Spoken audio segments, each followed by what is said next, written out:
திமுக காங்கிரஸ் இடையே விரிசல் ஏற்பட்டதாலேயே இந்தியா கூட்டணி என்ற வார்த்தையை முதலமைச்சர் மு.க.ஸ்டாலின் தவிர்த்து வருகிறார் என்று அதிமுக பொதுச் செயலாளர் எடப்பாடி பழனிசாமி கூறியுள்ளார்.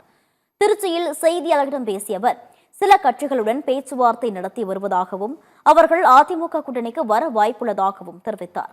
தமிழகத்திற்கு மத்திய அரசு உரிய நிதியை ஒதுக்கவில்லை என்ற முதலமைச்சர் மு.க.ஸ்டாலினின் குற்றச்சாட்டிற்கு குறித்த கேள்விக்கு பதிலளித்த எடப்பாடி பழனிசாமி, மத்திய அரசு திட்டங்களை தான் கொடுக்க முடியும் என்றார். விஜய் ஊழல்வாதி என்பதற்கு வரி ஏய்ப்புக்காக அபராதம் விதிக்கப்பட்டதுதான் சாட்சி என்றும் அவர் கூறினார்.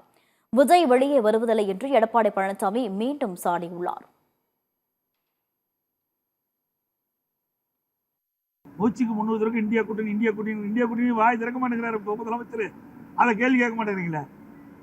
எப்பொழுது பார்த்தாலும் இந்தியா கூட்டணி சொல்லிக் கொண்டிருக்கின்ற முதலமைச்சர் ஸ்டாலின் அவர்கள் ஏன் இப்போ இந்தியா கூட்டணி பேரையை எடுக்க மாட்டேங்கிறாரு? காங்கிரஸுக்கும் திமுகவும் உட்கட்சி பூசல் வந்துடுது.